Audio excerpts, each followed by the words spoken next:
Hey guys, what is up? It's Dusty here and welcome back to another episode of the Daily Crypto News. And today we particularly have an update on Ripple and XRP as a couple of things have come out in the lawsuit which I need to share. But also there's some interesting news regarding the SEC. They're beefing up crypto enforcement. Its target is basically everything. And that of course coincides with the whole Ripple XRP saga. You guys probably already understand it. Now, before I move on, guys, if you are enjoying these daily crypto videos, make sure that you press that like button. But also, we have a 2,500 XRP giveaway going on, and all you have to do to enter is make sure you press that like button, make sure you are subscribed, and make sure you check the link down below to actually enter via any one of these ways. You don't have to press the like button, but it just helps out. That was it.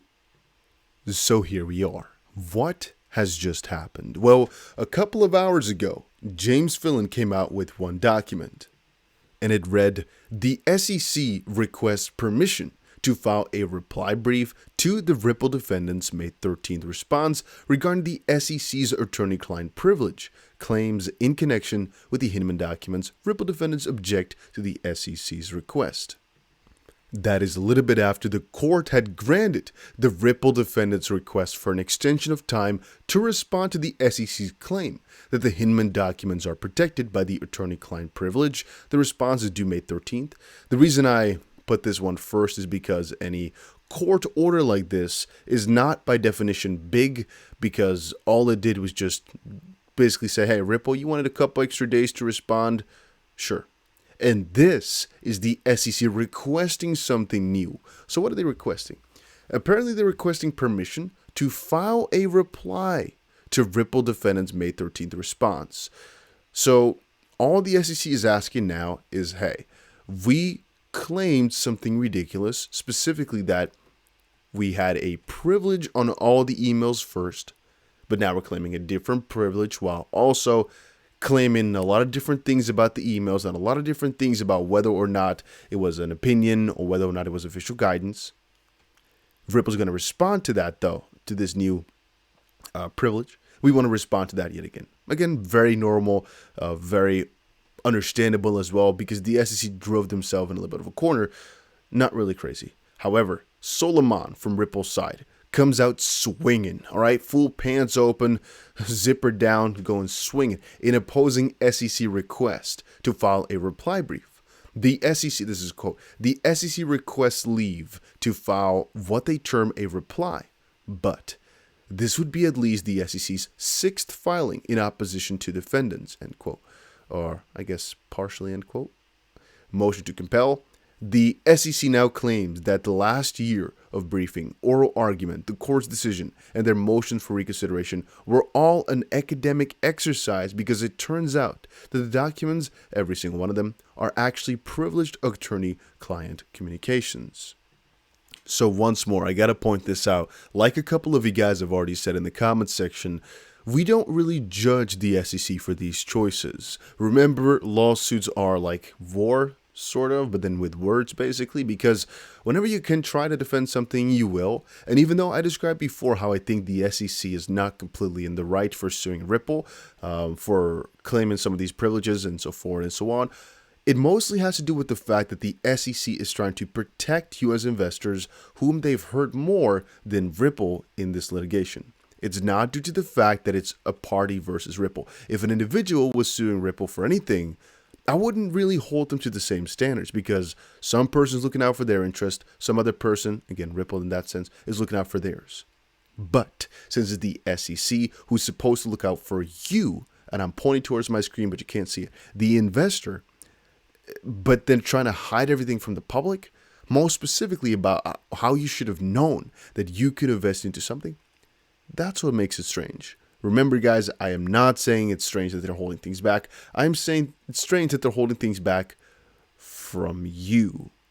There's a little bit more to that, though, guys, because you got to remember as well, Ripple is the defendant in this case. The SEC is the quote-unquote attacker, to just point it out easily. And the reason that becomes a little bit more important is because the way in which the SEC tries to delay, the way in which the SEC tries to reply, it's usually the way that the defendant would do it, as far as I've read from the lawyers, again, that I just kind of check through every single day nowadays. Why? Well, because if you are on the offensive side, let's put it like that, the how do you say it? I would say if you're the alligator, you're putting the allegations forward, but that's not an alligator. I think alligator does something else. But let's say you are the let's just simply say you're the SEC, the attacker. Let's put attacker. I think that's the easiest word for my vocabulary, right? That they will allow me to say. Well, usually you have your facts straight, specifically because you've done research for a long time. So having to delay stuff is pretty weird because, well, you should have had everything kind of ready when you started to sue somebody, right? Once more, it's very specific, but in the Ripple SEC sense, they kind of had everything. They had all the fuel beforehand.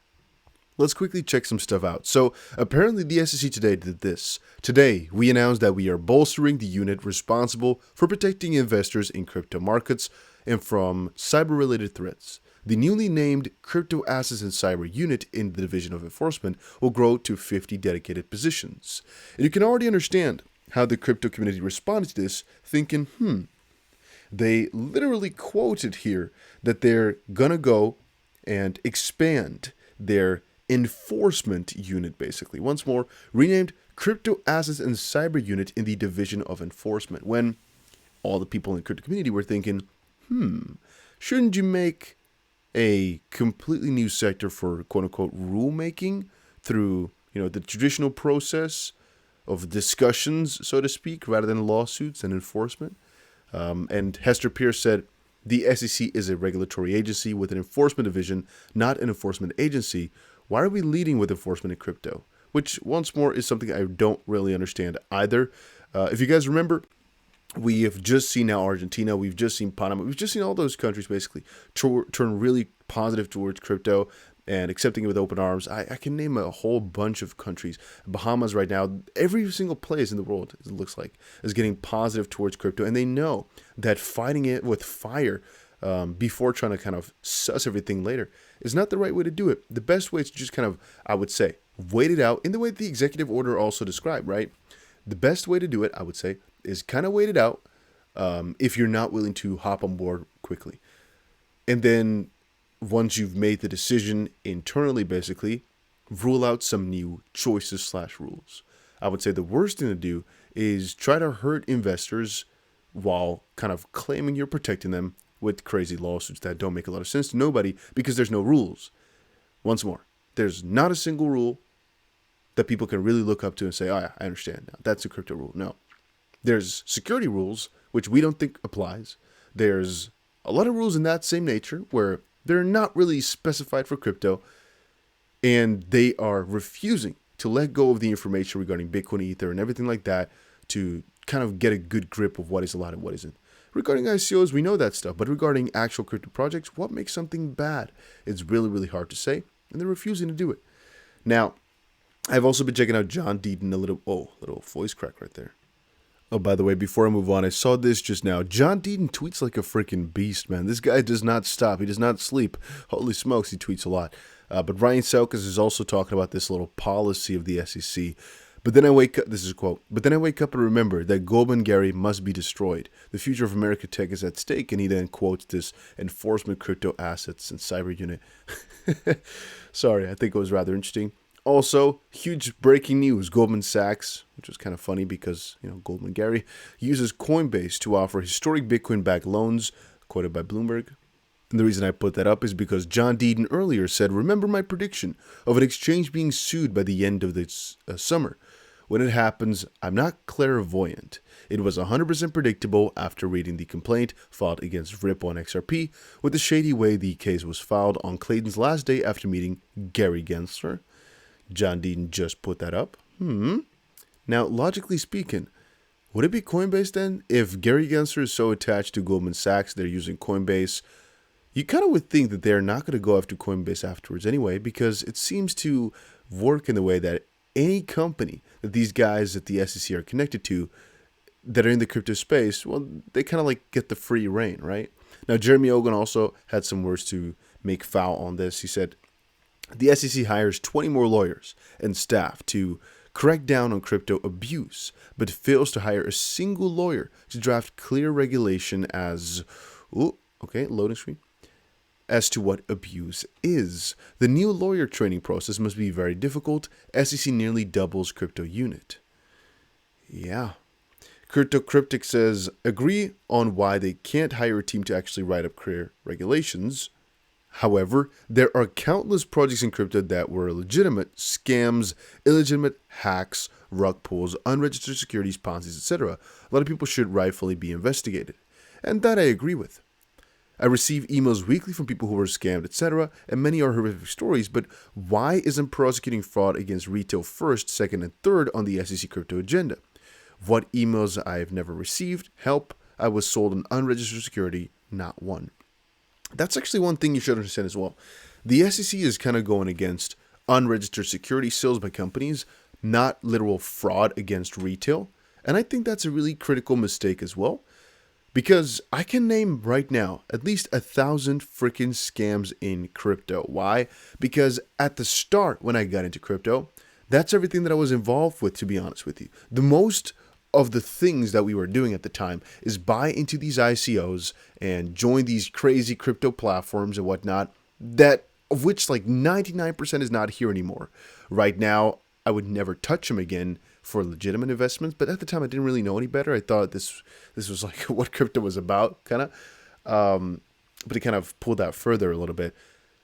There's a lot of these projects out there right now, even that I look at, I'm thinking, this is most likely going to steal somebody's money, and that's the prime purpose of it. Or where some DeFi protocol gets hacked, for example, but you know that it must have been US people. Again, I don't know, but maybe some of these investigators know. The SEC should be going after that type of stuff rather than suing Ripple, and I just don't see why. But again, I'm not here to claim all these opinions, not trying to change your mind or anything in that sense as well. Just trying to read whatever I found just now that I think was important, and we're going to leave it at that. All right, so that was it for today's video. Hopefully you guys all enjoyed the Ripple XRP update. If you did, make sure you press the like button and subscribe. Make sure you check out the 2,500 XRP giveaway down below. There's going to be a link for that, and I'll see you guys again in another crypto video later today.